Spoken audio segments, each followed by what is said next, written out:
watches everything. If you look at how he puts a forecast together and all the links and the places, he doesn't admit to being stronger than the Almighty, but he does sure keep a close tab from the different sources that we have to give the best look at weather. He's my friend, and I know he's your friend too. Welcome, Eric Snodgrass.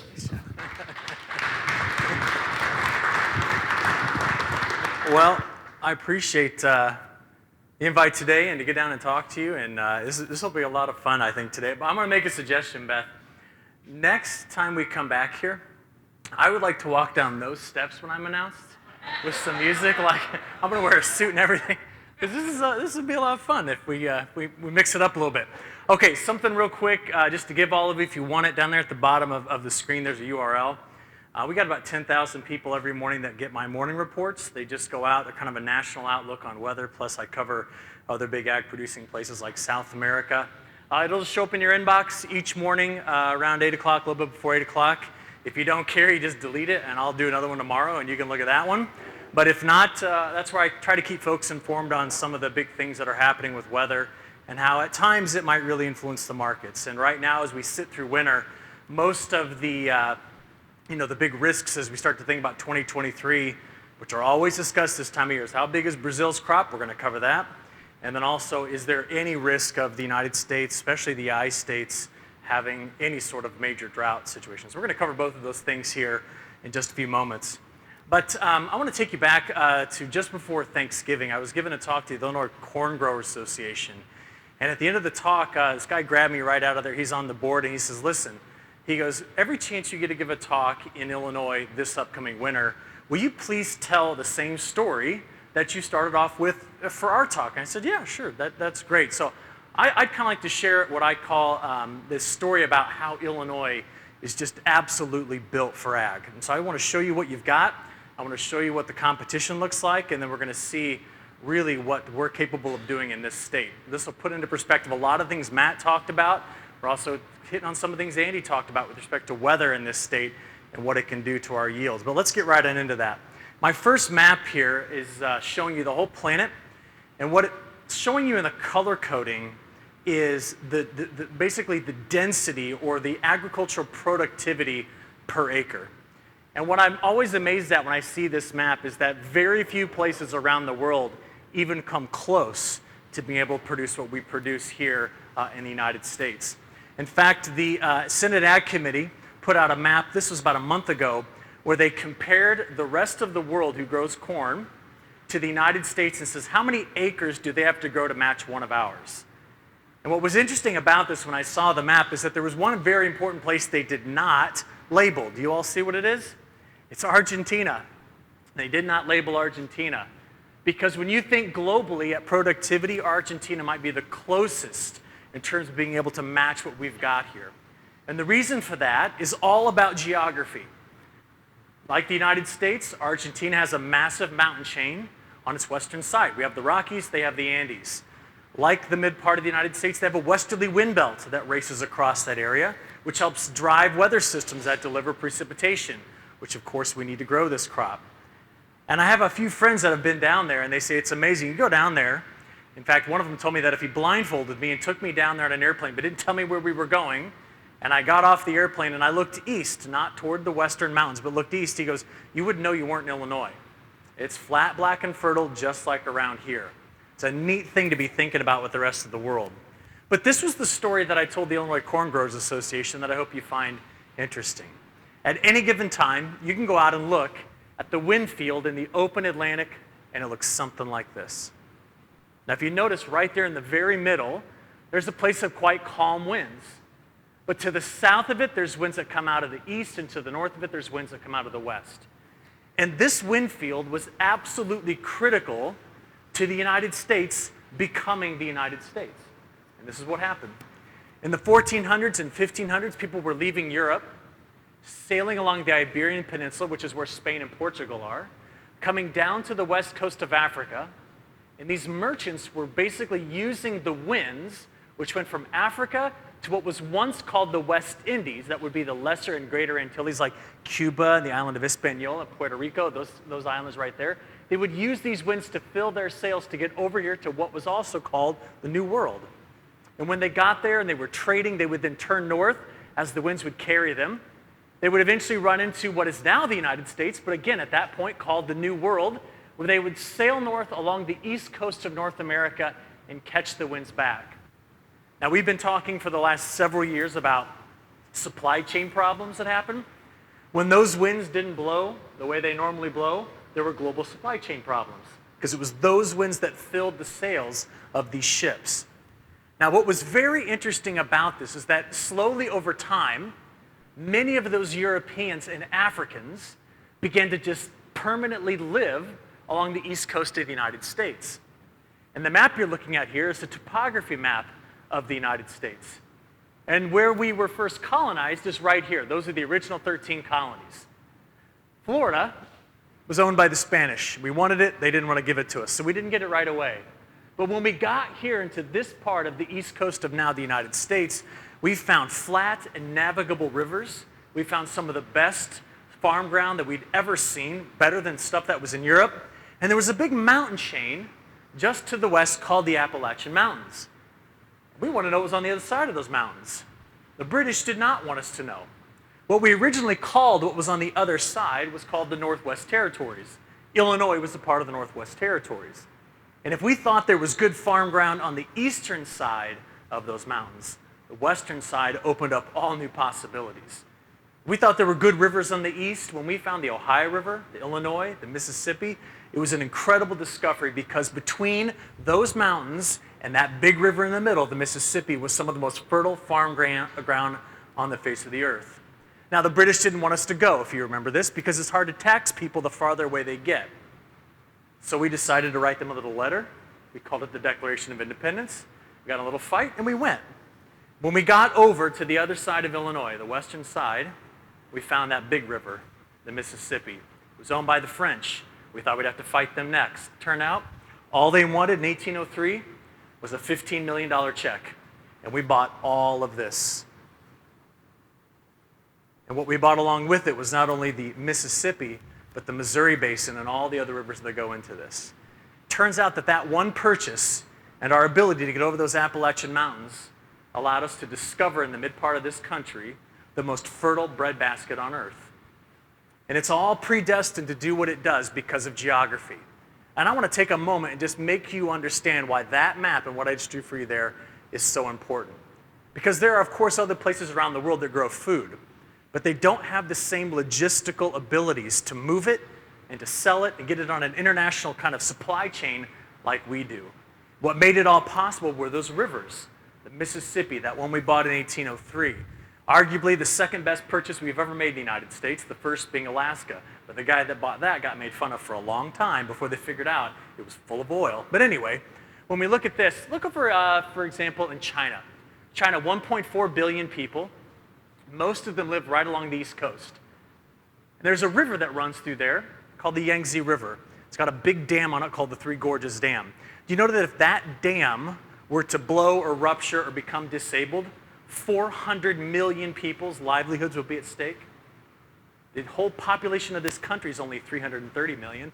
That's how many people are susceptible to their river problems. And that river is heavily polluted, and there's major problems with it. Just keep thinking about these rivers. Let's go north of there into Russia. If you get into Russia, there are rivers everywhere. The problem is 7 months out of the year, they're completely frozen. Good luck putting your goods up on a river that's frozen. One of the reasons why Putin wants Ukraine so bad, if he got access to the Black Sea, that would be his only unfrozen port all year long if he had it. You come down to Australia. Australia's got great rivers. They're all on the southern side of the island, though, which makes getting goods out, they have to take it a very long way to go to the rest of the world. Europe's got good rivers, but they're shared among 28 nation states, and they fight over regulation all the time. Africa, that might be the one place that rivals the United States in river space, but the problem is most of the big rivers in Africa have waterfalls. Good luck taking a barge over a waterfall. Then you come to South America. Their crown jewel in terms of rivers is the Amazon. But if you want to put something in the Amazon to get it out to open ocean to send around the rest of the world, you first got to get through the Amazon, and chances are you're going to get bit by something and die. So they don't do that. But then you come back to the United States. And that space between the Appalachian Mountains and the Rocky Mountains, completely unhindered in terms of flatness, allows moisture to constantly return from the Gulf of Mexico, replenishing that whole area with water routinely, minimizing the long-term risk of drought, giving us fresh new weather systems almost every single week rolling off those mountains to give exactly to our crops what they need. And then you add into that the Mississippi, which drains 40% of the land area of the lower 48, is the largest system of flat, navigable water space on Earth, which means we can get all of our goods out into a port called New Orleans, which drains into a nice big bath where all the people that live around it are our friends. Geography has set up the United States to meet the world's demand on food and feed and fiber. It's amazing to think about that. By the way, I made a little bit of a mistake. The Mississippi River and its tributaries has more navigable water space than the rest of the world's rivers combined. And that's where we are, tucked in the middle of it. And the Gulf of Mexico is constantly opened up to transport moisture right over the top of this state and give a corn crop or a soybean crop just about exactly what it needs, somewhere between 36 and about 50 inches of rain. And it just every year comes with such, almost predictable, routine behavior that we can count on it. I mean, Matt showed you what yields look like in trends. You know who drives that trend? It is us. And the world knows that it's us. So just keep that all in the back of your mind when you go to plant next year. Because in every single bag, it's an estimated 600 bushel per acre amount of production in it. Which means the moment you open that bag, everything you do after that, plus what Mother Nature is going to do to it, is going to be a reduction on that yield potential. And most times, the number one thing that's going to affect what comes out of that bag is animated for you right here in this video. This is from Nebraska. A few years ago, a guy took a picture of his corn every day at 1 o'clock and showed all of the different events that either helped the yield along or caused problems with the yield.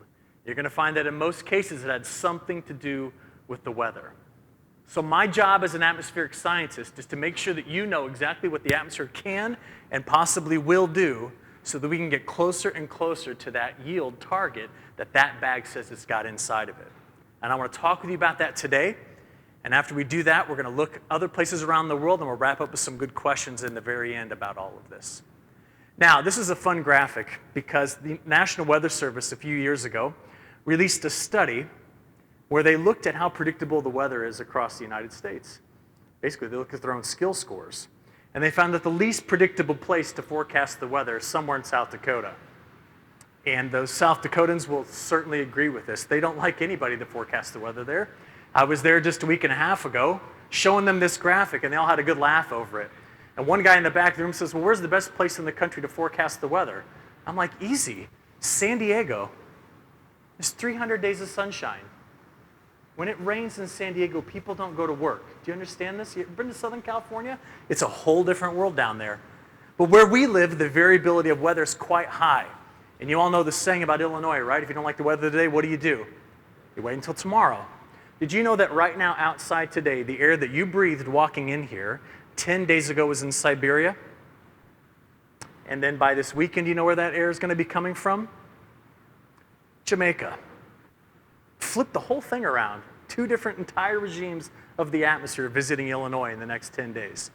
But we want to talk about how those weather factors will influence this graphic. So looking back to the year 1980, I went into every county that grows corn from 1980 to 2020. And what I wanted to understand was, when you look at those trend lines like Matt showed you, he expects we could easily top 180 bushel an acre for a country. Well, when you look at those trend lines, we want to understand how much the variability is around the trend. So I graphed the variability. The closer you are to the blue colors, very low variability, which means year on year the yields are very steady. Where you have the darker colors into the reds, that would be where you have high variability, like in the south or in the southeast or in the northern plains. You say, well, why is there so much blue in the central plains of the United States? That's because they control one weather variable there, irrigation. If they control the water, they can control how their yields are going to be year on year. But from southern Minnesota into Illinois and Iowa, Wisconsin, parts of Indiana, Ohio, and Michigan, We have our nation's average yield variability here, which means every year that one focal point is where the country is looking to see if we can meet these huge numbers like Matt was talking about. Now, thinking more about that, I want to show you where we typically have problems every year. Some of the places we stare at first to know if the crop is going to be maybe as big as 91 million acres or is going to be much smaller. And every year, some of the biggest risk will come from the northern plains. So we want to watch to see if anything prevents the Red River Valley of the North, especially, from getting a crop established. Last year, it was all about too much very, very cold weather for them to get a crop established. A couple years before that, it was too much water in that particular area. So we see these numbers, and they go into the bigger factors that Matt was talking about a few minutes ago. But when I was most recently in Montana, I heard Montana mentioned a few minutes ago. I want to tell you a quick story about it while you watch this video. I met a guy in Bozeman, Montana, who farms corn. He's like the only guy there that does it. Because if you've ever been to Montana and Bozeman, it's just completely lined. There's 9 different mountain chains that surround the whole area. It's absolutely beautiful. And here I meet this corn farmer in the middle of Bozeman. And he says, hey, what's it like in Illinois? I'm like, well, you should come visit us someday. I mean, you grow corn, you should come out and see how we do it out here. He's like, just tell me. I said, it's flat as can be. Our local mountain chains are called the overpasses, okay? I said, there's nothing like what you got out here. He says, tell me what the ground's like. So I opened up my phone and I showed him the video that you've been watching here. And he goes, what is that? I said, well, this is a farmer who was putting in some pattern tile and putting on the very edge of his field, what we call the buffer, he was putting in a big, deep piece of tile. It was 12 inches diameter, went down 11 feet, came up at the end of that buffer to about 1 foot in depth. And what he was doing was saturating his buffer with his runoff from his tile. He says, no, not what is that. I know what tiling is. I'm like, well, what do you... He goes, look what came out of that. He goes, where's the rock and the clay? And I said, we don't have it. And I showed him another picture, because you notice a few times I pan around to where all the people are standing. That hole that was being dug there was 10 feet down, right over there, and we still hadn't hit it.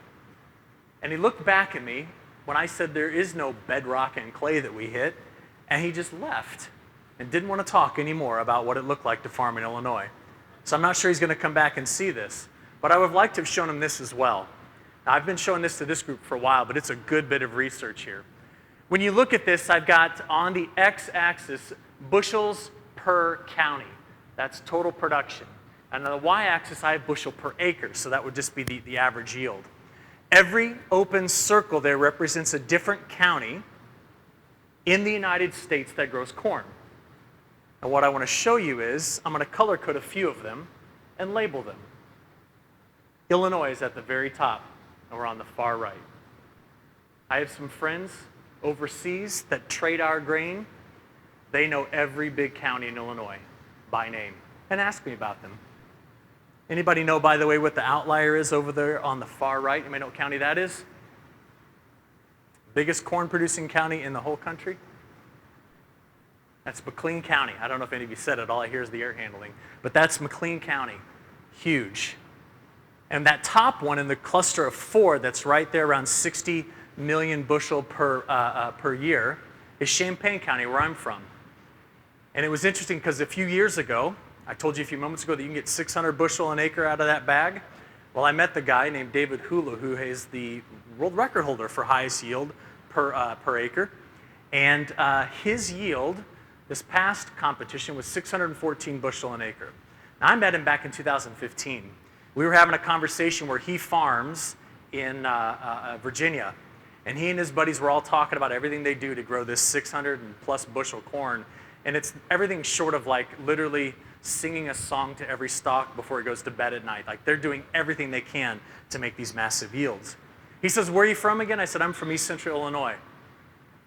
And he looks back at me and says, are you guys hitting those kind of yields there? I said, no, we're not trying. And he looks at me kind of funny, and he's a good guy, by the way. I said, but I will remind you of one thing.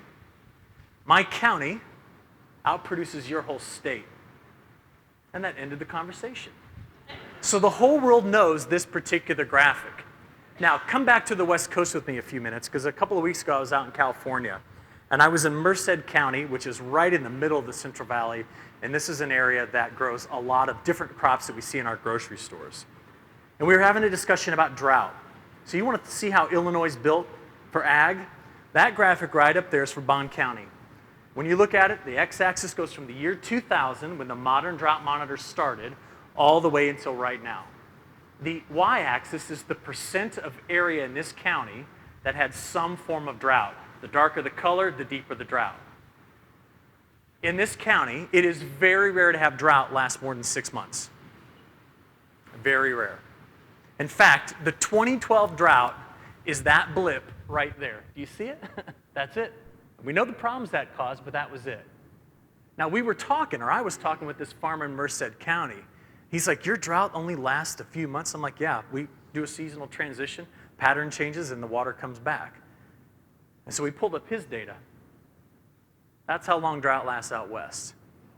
So when you think about where we are positioned geographically, it is important to understand these differences because Illinois is absolutely perfectly built to do what we do.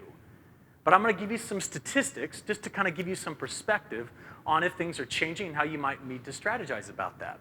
I get asked these questions all the time, so here they are. We're going to look first at summer, and I've got 2 graphics. One on the top is for maximum temperatures, June, July, August. And the one on the bottom is for minimum temperatures, June, July, August. The data go all the way back to 1895. And during that time period, if you look on top, our maximum temperature trend from 1980 to present, that blue line on top there, our maximum temperature trend is flat. This doesn't mean we don't have hot summers or cool summers. It just means when you look at a linear trend, it's flat in terms of maximum temperatures. Where the change is occurring for us is in minimum temperatures. From 1980, in fact, you can go back farther than that, but from 1980 to present, we've actually increased overnight lows about 2 degrees Fahrenheit.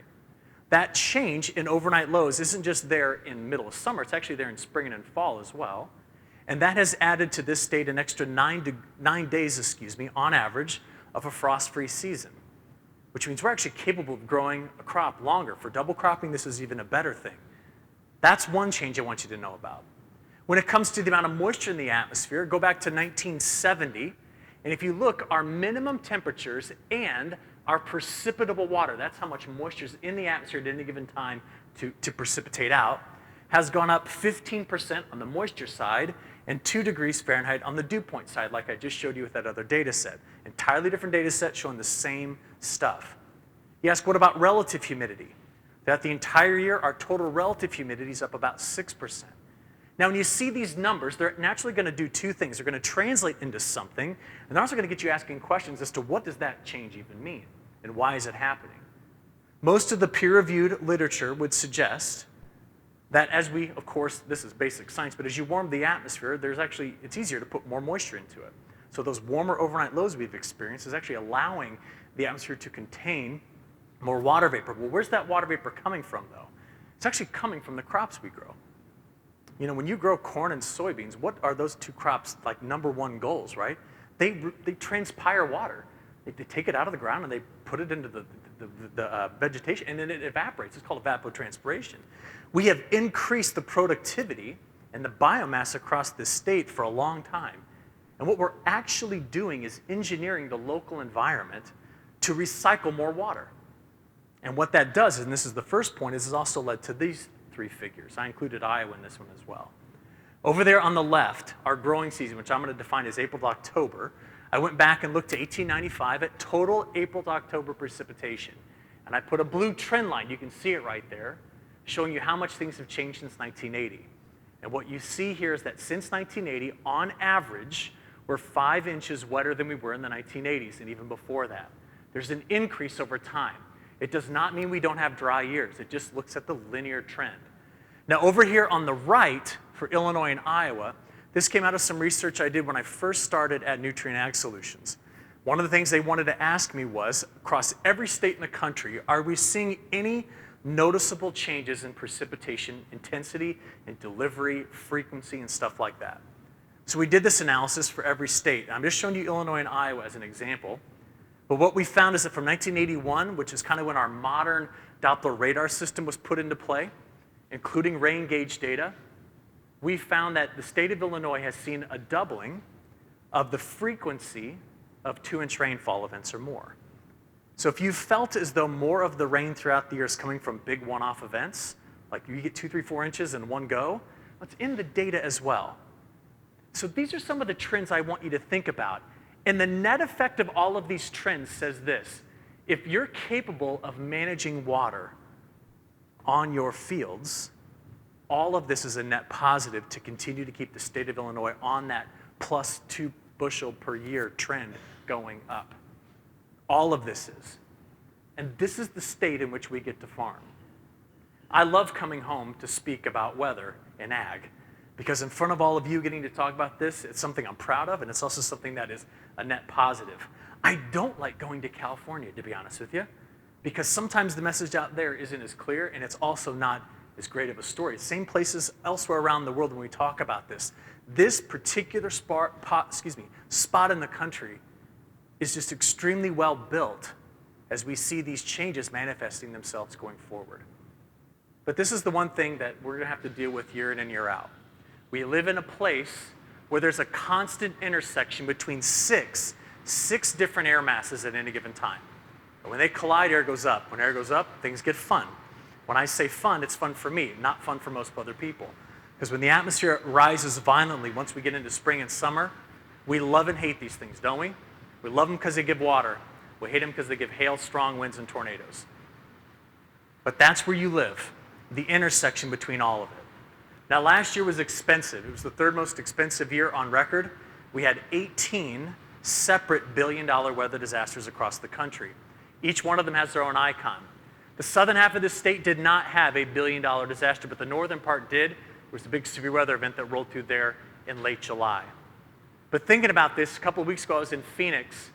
When I was in Phoenix, I was asked to define what I thought the most impactful weather event was on ag in the United States in 2022. And I showed them this video. And what you're watching here was in Sioux Falls, South Dakota, as that massive storm ripped over the top in mid-May. And I said, this one event right here was probably the most impactful. Yeah, it was a billion-dollar disaster. But the day this video came out was a very funny day at the Snodgrass household. And why it was funny was because my then 9-year-old son poked his head in the door and asked what I was looking at when I was watching this video. Now, maybe some of you heard the story. If not, it's still one of my favorites. I've told it everywhere I've gone since May 13th because it cracked me up. My son comes in and says, "Dad, what is that?" I said, "This is called a derecho." He said, "What's a derecho?" I said, "Derecho is a Spanish word for straight." It was a big, long squall line. He says, "What is all that stuff underneath it?" I said, "That's Kansas." He says, "What do you mean?" I said, "Well, that storm was born in Kansas, went across parts of Nebraska into South Dakota, hit western Iowa, parts of Minnesota before it finished. And all that dust came up from Kansas." He says, "What's going on out there?" I'm like, "Massive drought." He said, "Well, what do you call that, Dad?" And this is where the whole father moment came into play. Because does anybody know what we call dust storms born on thunderstorms? They have a name. Anybody know what we call them? Somebody's got to know this. It's an Arab word. It's haboob. And I did not want my 9-year-old boy, before he goes to school, knowing that there's a weather phenomenon out there with the word boob in it. I figured I'd be getting a phone call from Mrs. Roberts that evening about Graham explaining to all of his classmates about how his dad's at home looking at haboobs. So I tried to distract him by explaining all the dynamics of the system. That kind of got part of the way there. But I said, "Son, this is the most important thing about this." He farms in Farming Simulator. And so he knows a thing or two about when to plant, when to harvest, and the whole process. What he does not understand is what Farm Credit Illinois does, because his dad is a software engineer, and I hacked into the files for Farm Simulator and made him a multi-billionaire. He doesn't understand you have to borrow the money to do that, but we'll figure that out later. But I said, "Son, do you notice something interesting here? It's May 13th, and you're looking out in parts of the Western Corn Belt. You see what's missing?" And I was impressed. He said, "Where's the corn?" I said, "Not planted yet." It's the middle of May, and they had not even gotten in there to get it done, and it certainly had not emerged in this particular video. I said, "That tells me how dry it is out there and how late things are going to be in the Western Corn Belt." So I thought that was enough to distract him. He goes into the other room, gets breakfast. He comes back in just before he leaves to go to school. I'm still watching the video. And he innocently looks at me and says, "Hey, Dad." And I'm like, "Yeah? You like looking at haboobs?" And I started to laugh a little, and I said, yeah, I do. And he goes, cool, and he leaves. And I'm like, oh my gosh, what is going to happen? Nothing came of it. But later on that year, the same place got smacked again. This is a video from the middle of June. The Western Corn Belt, after enduring such drought and a cold start and wet start north, had a series of storms that ripped through the midsection of the country where the tops of these storms were at 60,000 feet. So just so you understand, commercial flights didn't go through any of that. It's too high, too turbulent. And underneath that, there was a massive eruption of hail that ripped scars from Wyoming all the way down to parts of Oklahoma, tearing apart the central Corn Belt. Now, we did not know that there were problems there that compounded from the May 13th event and then this one on June 7th. What happened here was that the May 13th event, the first one I showed you, tore up most of the pivot irrigation. That's the blue counties on my map earlier. This went through and destroyed the crop in the middle part of the state with hail, which meant the fourth largest producing state in the country, Nebraska, is right now been socked by two different massive weather events that could have just as easily been over Illinois. But they were over the West this time. But that's what brought some of those numbers down this past year. Turns out that 2022 was a down year on tornadoes. We only had 1,350 of them. We have 75% of the world's tornadoes in the United States. Most of them, as you can see here, are becoming more concentrated in the lower Mississippi Valley. So far at the beginning of this year, at least through the 24th, we've had over 130 of them just to start the year. The South, again, has been hit pretty hard with these tornado reports. But there was one that were right in a group of, that were in central Illinois, and this one was in Iowa back on the 16th, which shows you that any time of the year where we live, depending on if that air comes from Siberia or from Jamaica, you can get whatever type of weather the atmosphere wants to throw at you. I want to give you this bit of research because I've been putting this in every talk I've given since 2020. It was research independently done from Northern Illinois University, University of Illinois, and Oklahoma University. All three found the same stuff. And what you find here is in that darkest shading, that over the last 42 years, the frequency of ingredients that come together to make tornadic events has been increasing along the Mississippi Valley. So Andy's up here talking about crop insurance, and I just sit in the back of the room and nod, because every year, over the last 40, we've been seeing increased risk of having severe weather plus high precipitation events. And that kind of thing needs to be protected when we go into a crop year here. But this gets to the biggest point of 2022, and then I'll get into a forecast. We'll talk South America and wrap this up, all right? That map right there is one of my favorites. I put them in most of my reports because they're so valuable. It looks at the entire year of 2022. And there's a number in every single climate reporting district. The closer you are to the number 131 would have been the driest year on record, and number 1 would be the wettest. And now your eyes can start to see where drought was and where drought was not. And what I want to show you is, starting off over in the west, how bad things were. In California, their biggest reservoirs, Lake Shasta and Lake Oroville, at the end of last summer, were down to about 30% full pool. That is a lake that's supposed to keep a bunch of water in it for 40 million Californians, that was down to 30% full pool. And you saw all the fires that erupted in late summer and early fall out west. That's the mosquito fire there. This is what I'm going to tell you about the graphic over there on the left. Since this map was made, or that graphic was made, California, and you'll see this in a few minutes, received a tremendous amount of precipitation in early January. Had that not happened, the water restrictions in California in 2023 would have been unprecedented. There's 40 million people in that state. They lead the nation in the production of over 40 different fruits and vegetables. Both of those things would have changed significantly had January 1st through the 17th of this year not occurred. That's how important those rains were. Thinking about that, let's come over the mountains and go to the Central Plains. This is from northern Texas. I was actually supposed to meet Joni tomorrow. I'm like, it feels as though I'm a little happy. It's because I was supposed to go to Texas tonight. I didn't want to go. And this massive ice storm down there means I get to stay home. So I'm pretty pumped about that. But Joni was one who I was going to go see. She took that picture for me back on April 12th near Lubbock, Texas. And when she sent this to me, I've told this to every crowd. If I would have taken that picture, Joni, taken the date off of it, made it black and white, no one would have known it was from 2022. You would have thought it was from the Dust Bowl era. And just north of her, Andy Carthel sent me this one. That's a cotton field that is irrigated, that Andy tried to plant a bunch of times. But every time he'd go to plant it, He'd have to go out and pre-irrigate the ground to bring the water levels up. That particular effort would then be thwarted by the atmosphere, sending a wind out of the west over the following days, sometimes 50 to 60 miles an hour with humidity levels down to 10%, wiping out all the moisture we put in it. So cotton acres were abandoned in this area because of that. And that's one of the things that sent cotton through the roof last year with prices. So I was supposed to go here and talk about weather and cotton, and I'm very glad I don't have to do that now, because these people are not happy with what happened last year. In the middle of summer, now listen to this carefully, okay? In the middle of summer, the position of the ridge that packed in all the heat and drought missed southern Illinois.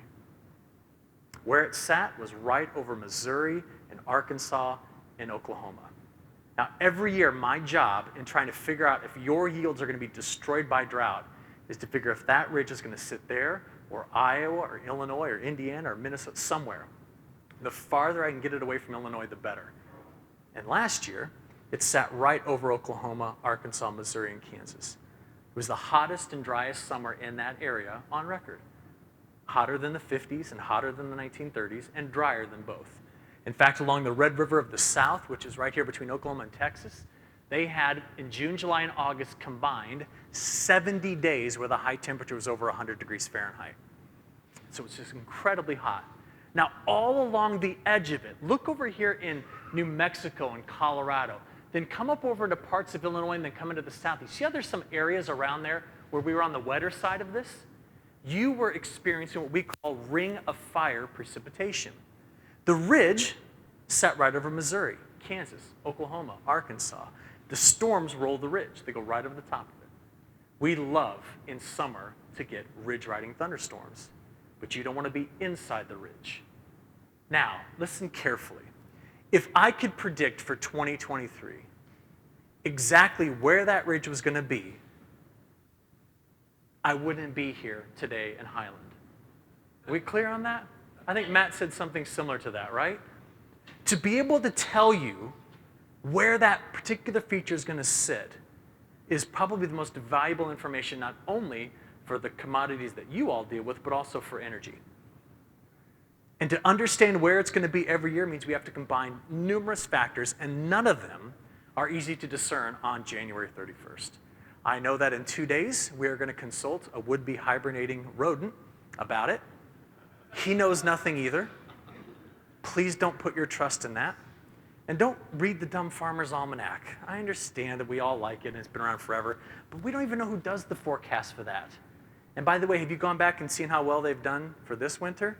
Terrible. In fact, all they do is they take the same map every year, same colors and everything, and just change the words on it. Don't read that part of it. Just leave it in the basket next to the toilet and get out, okay? Anyway, so this is it. This particular pattern is our most feared weather pattern going into any summer. And every year, it's my job to see if that ridge sits over Illinois or does it sit over some other state. Keep that in the back of your mind.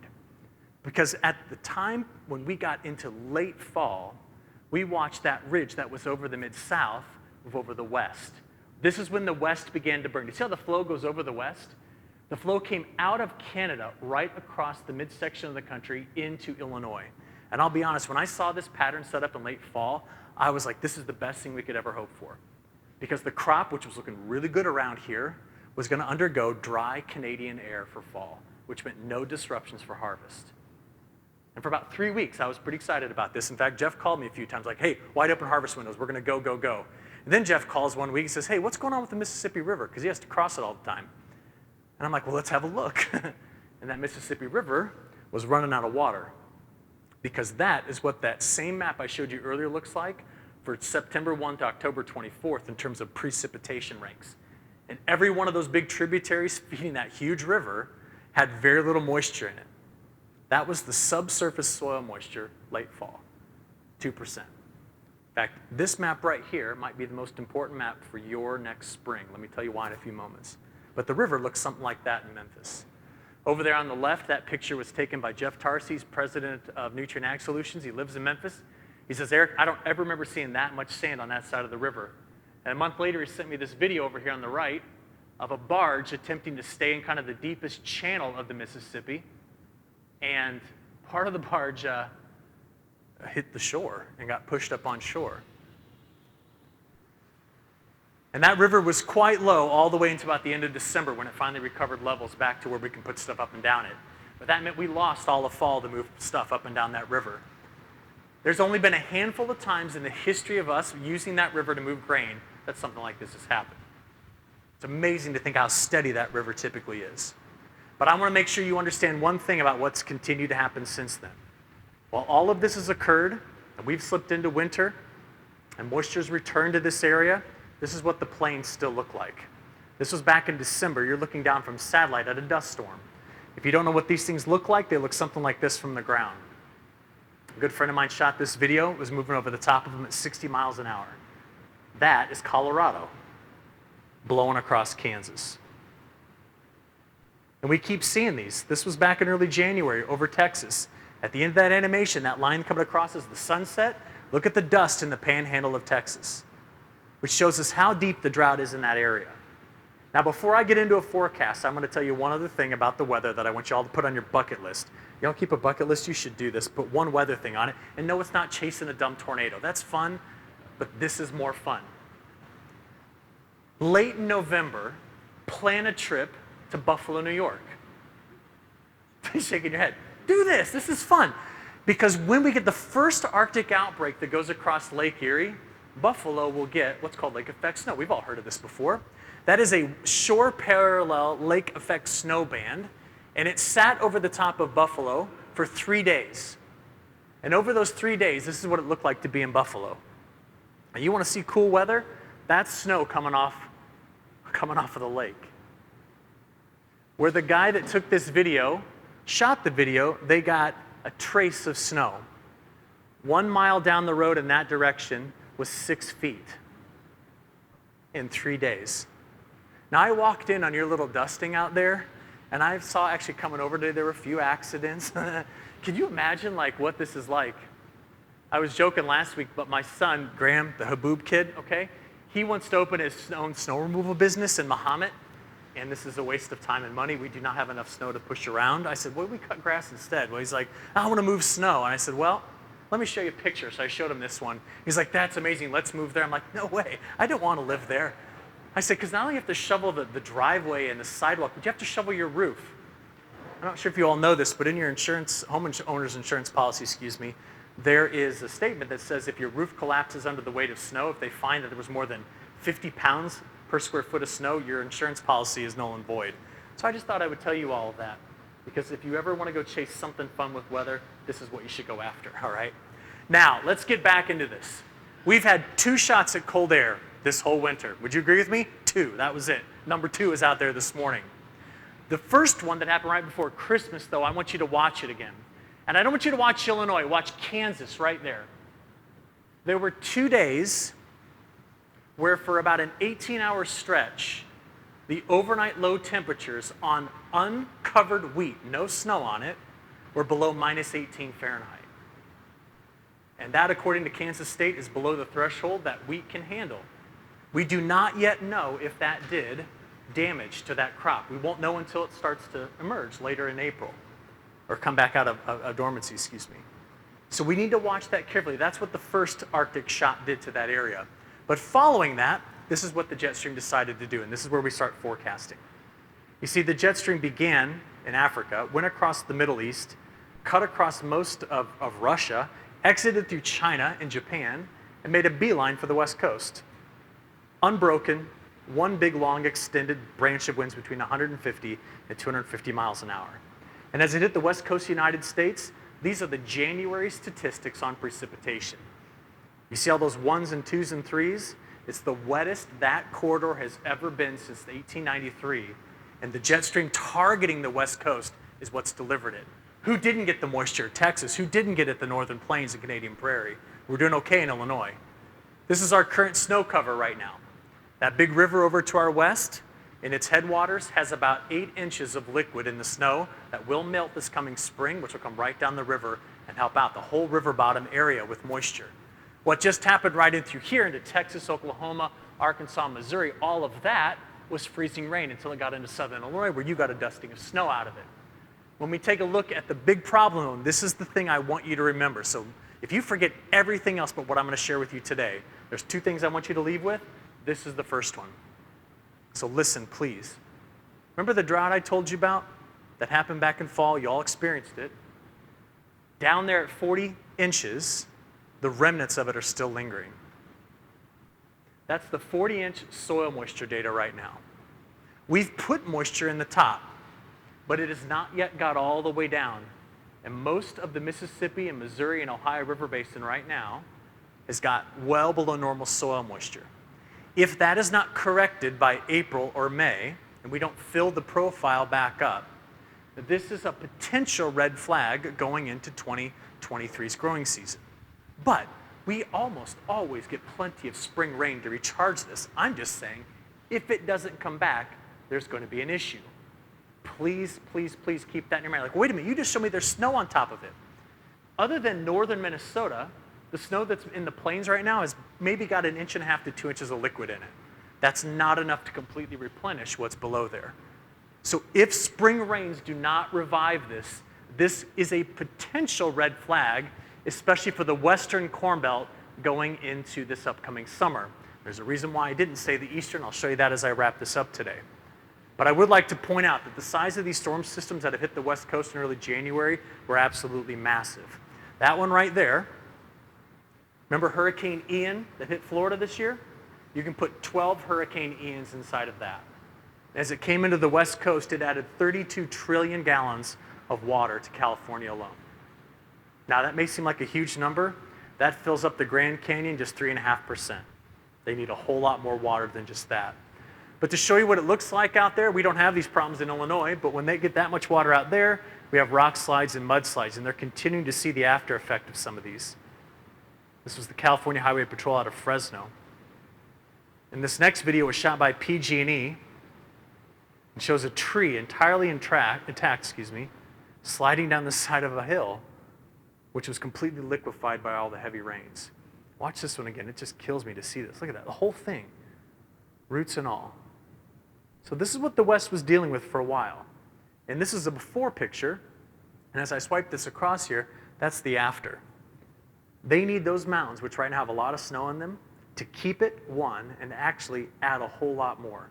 I got asked by one of our guys out in California, he says, how much more do we need to make sure we don't have water problems? You need to double what you just got by the time we get to April in order to make sure you don't have water issues.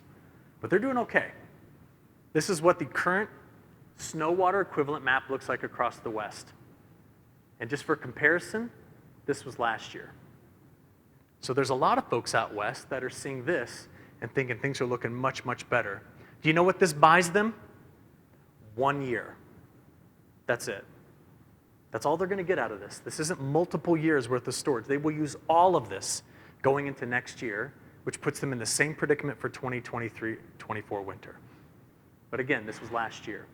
I'm getting asked a lot of questions about some of the lake levels. This just blows my mind. Lake Oroville, remember we showed you that one earlier?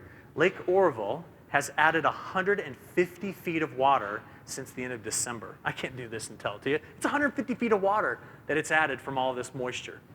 It's incredible to see what's going on there. And this is the smallest bathtub ring we've seen in Lake Shasta going back to the winter of 2018. But we're going to use all that water going into the summer of 2023, which means if they don't get the moisture again next year, we're going to continue to see these major problems. I've been getting asked a lot of questions about the upper Colorado Basin for the Colorado River, which eventually feeds like Lake Mead and Lake Powell. Right now, look at the top. You can see snowpack is 133% of the January 31st average. It's the thick black line that you see right there in the middle. What I care about is what that number looks like at the beginning of March. That will tell us in March whether or not the Colorado River will have enough water to fill those reservoirs back up as it slowly starts to melt out of the mountains and get into it. But that's the best it's looked since 2017. So you'll probably not hear as many stories about Lake Mead and Lake Powell this upcoming year as you've heard in the previous years because the snowpack is okay out there. But as I told you earlier, this was early this morning, about 7 o'clock. Those were the temperatures across the lower 48.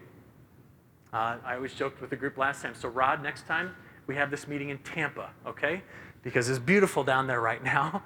Our air, if you'd like to see where it came from, is shown by these squiggly black lines. There's a model that NOAA runs where you can trace where the weather comes from, And so 10 days ago, can you kind of follow where we are here and Highland all the way back through Canada, over the Arctic, and it all began somewhere near Greenland, Scandinavia, or Siberia, and is all met right here today. And it's pretty fleeting. It's going to be gone really soon. But before it leaves, it did this to us. One of my good friends, Cameron, took a picture of some of the sleet that was in Tulsa yesterday. That's ice pellets falling from the sky. Incredible to see what that looks like. It's just rolling off his roof, piling up right here. My kids this morning asked if we could make slushies out of this. I'm like, you can, but I don't want to eat what rolls off my roof. Anyway, this is what we have this morning. This was the ice storm that's keeping me from going to Texas. I have never loved a map more than anything than this, as I did not want to go. And right down there, that ice storm is hitting pretty hard. We could see today in central Texas, see where that deepest shading is? That's the probability of getting at least a tenth of an inch of ice out of this. And we actually expect parts of central Texas to maybe get up to a ½ inch to 6/10 of an inch. Now that number doesn't sound like much, but this morning I was doing a radio interview with a good friend of mine, Steve Bridge, over from Springfield. I said, Steve, you know the big high tension power lines that run, right? If you were to coat one of those wires in a ½ inch of ice, it adds the equivalent of 3 busloads of children to it. That's the weight. So when you think about the damage that's going to happen out of this, it's going to be incredible. Now, I missed the investment opportunity with this one. Every year, I know that before the first major landfalling hurricane and the first ice storm of the season, I buy stock in Generac. Can you edit that out of the video? I'm probably not supposed to tell you that. Generac, the Wisconsin company that makes generators. And this year, do you see today? Go check the stock. They're up 4% today. 4% you could have made from this morning till now. I passed on Interstate 70 4 truckloads of generators from Generac going south today. So this is what happens. There's your stock tip for the day. All right, here's the forecast. You're going to see that most of that ice in pink is going to stay to your south. See it all down here from Texas over toward where Jeff has to go through? So sorry to show you this, man, but that's coming your way. But it all stays south of Illinois. In fact, over the next 7 days, we're overall across the state relatively dry. The wettest conditions are down there over the south. Most of the country overall is relatively dry, with the exception of Texas over to the Carolinas. Here's the forecast for 10 days. The next system I'm watching for all of you, watch the northwest. It comes in, not that one, but on Sunday there, comes into the plains and comes across us next Tuesday, Wednesday. So it'll be a week from now that you have your next chance of getting some precipitation into this area. And I told you we're going to replace this air from the Siberia, which is what it looks like today, with air from Jamaica this weekend. Now, I know it's only in the 40s, but it had to go a long way to get here. And that's a major modification. So what did we say earlier? If you don't like the weather in Illinois, you just wait. It'll change, I promise. And that mild air might be here all the way until we get to Valentine's Day. Very mild air coming into the midsection of the country. Now, don't let this get you all excited about getting out there and doing something. It's still mid-February. There's a guy in Champaign I know that's going to plant his soybeans at the end of this. Now, I don't fully understand that, but he's going to do it anyway. Please beware that we still have March and April to get through with this pattern. So here's where I'm going to wrap this up. What is the long-range forecast? This is the newest data released last night from mid-February to mid-March. And I told you earlier that I'm more worried about the western side of the Mississippi than the east for drought, right? This is the reason why. All of the long-range forecast models, just keep your eye over here on the right, are keeping the Ohio River Valley, the mid-Mississippi and lower Mississippi River Valley wet. They not only keep it here for February to March, but beyond that as well. I'll show you that in a second. This is agreed upon by the Climate Prediction Center. There's their temperature outlook versus their precip. You can see that the Ohio River Valley, the eastern Corn Belt, remains wet in their forecast. You say, why is that the case? The reason for that is this 3-year La Nina we've been dealing with is finally exiting. And when it leaves, the whole of the atmosphere picks up momentum, and the more momentum it has, the more frequent weather systems can come across the country. That's the easiest way to kind of tell you what's going on here. But that cold water that stretches across the equatorial Pacific from South America to Australia, that is going to be changing a lot in the coming months. And that might be, I told you I'd give you 2 stories today, that might be the most important story. Now, let me tell you that, and then I'll wrap up and we'll have some lunch here, okay? So this is it. This graphic right here is the most important one today. You saw the soil moisture one first. That's the second most, or this is the most important. Now, none of you are applauding at this, so it means I need to explain what's going on here. We've been in La Nina for 3 years.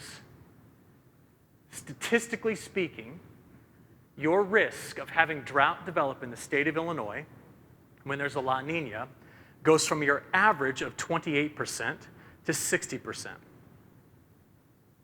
And what I just told you is those red lines say that by the time we get into summer, we're not talking about La Nina anymore for the first time in 3 years. That's a transition back to El Nino. Now, historically, El Nino events increase our chances of being wetter through spring and summer.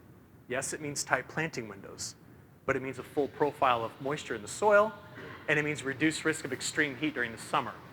It is not a guarantee, but it's the hope. So this animation right here puts all that together. What you're watching is between South America and Indonesia and Australia, that cold water. Ready? This is January. As I go through February, March, April, and so on, it's gone. There's one competing factor. If you wanted me to come in here and tell you with high confidence that I thought 2023 was going to be a year with no major drought development in this part of the country, all I would need to change to this map is between Hawaii and Alaska. See the warm water between Hawaii and Alaska? That is actually a signal for drier conditions on the Mississippi River and west. But the El Nino, which is the warm water you see between South America and Indonesia and Australia, is a signal for wetter conditions. They are competing right now. And that's why I don't know which one's going to win. I'm going to root for El Nino, but it doesn't matter what I root for because the atmosphere doesn't care. But that's the thing I'm going to be watching for. So here you go. You want to know what the latest outlooks are? This is the February, March, and April precipitation outlook from the best model in the world called the European. It has got, again, from the mid-south of the Ohio Valley, better chances of it being wet. Where is it showing the risk of drought? Here, west of the 100th meridian, out in the plains where it's already established. I then show you this one. This comes from the CPC. That's our government. Their forecast is almost the exact same. Wetter conditions mid-south, Ohio River Valley. That's a tight planting window in April. They have the drought staying established west, right here. Let's keep going. This is the latest update from the U.S. Seasonal Drought Outlook. You can see the color bar on the bottom right telling you what each color represents. They're not expecting drought to develop before we get to almost the end of spring in the eastern Corn Belt. But where are they seeing it persist? In the western Corn Belt. That right there tells you that we could have a divide on that river we bought in 1803 for the haves and have-nots. And to finish this up for the United States, April, May, and June, the models continue to keep the wetter conditions in early summer over the eastern Corn Belt. In the same place where over the last 40 years we've seen an increase of 5 inches of precipitation on average, and the rate at which we're getting the heavy rainfall events is increasing. So this is all compounding into one story as to what we expect here. Now, if these models were perfect, I wouldn't have a job. But the reality is that this year, I'm buying into this in a big way. It seems to make sense with what's going on. Now, I don't know what the groundhog's going to say tomorrow about an early spring. I do know this. It's going to be cloudy in Pennsylvania, so he shouldn't by nature see his shadow. But I don't think he even knows what his shadow is, and if he finds it, he's probably terrified of it more than knowing what it means for the rest of the winter into spring. But I do know that right now, they do not have us at a high risk of a cold spring. The models are not showing a high risk of a cold spring. So, from there, this is the summer outlook that we've got right now.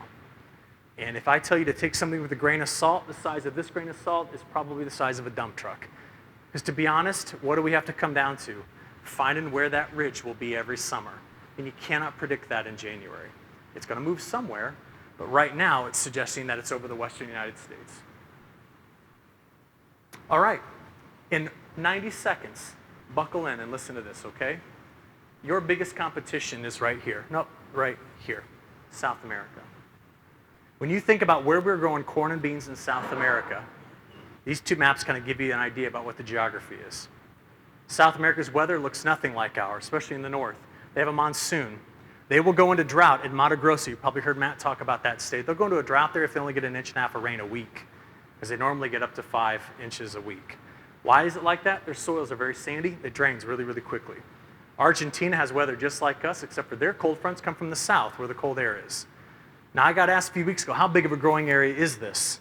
So I'm going to overlay some states to show you how big it is. It's enormous.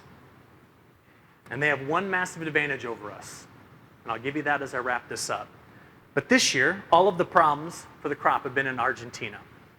And in Argentina, their biggest producing areas like Buenos Aires and Cordoba and Santa Fe, that's like the I states of Argentina, they had massive drought up until about a week and a half ago. And a week and a half ago, it started to rain. The area underneath this large blob of very wet weather there is 1.5 times the state size of Minnesota. That's how big of an area that is. And it just got the first rains that they've seen there in a long time. And as a result of those rains, satellite-derived plant health vegetation, or NDVI, has finally come off of its 20-year low and started to raise up. The problem is, though, that rain is done, and the next 10 to 15 days looks quite dry for that area. I'll show you that as my last slide here in a moment. But here's the second bullet point about South America. What's their advantage? Their advantage over us is this bottom curve right here from CONAB, talking about area planted. This year alone, they added a Kansas worth of soybeans into production. Brand new, never been on the global market before. They added Kansas into production. And I always get asked, what does their total ability look like with time? Does that curve keep going up? Because it's actually exponential. And a report was released last winter that suggested that there are 400 million acres of pasture land that, should they want to convert it over into farmland, they could do that. It doesn't happen overnight, but it could happen to the tune of about 10 million acres a year. Now, that is not the Amazon rainforest. That's pasture land that they could convert over. So this particular year, if you'd like to know how well the crop is doing in Brazil, the main thing you need to watch is how fast do they plant. The faster they plant, the better the chances are that crop's going to have plenty of moisture. And Jeff mentioned to it at the beginning, most analysts are somewhere between 153 and some are as high as 160. And I'll tell you something, they're not harvesting that crop very fast right now because it's still green. And you know, the longer you keep a crop green, the more moisture it's putting in to those pods or eventually into corn, which is going to go in next.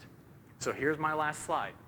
This map looks at the next 15 days, temperatures on the right and precipitation on the left.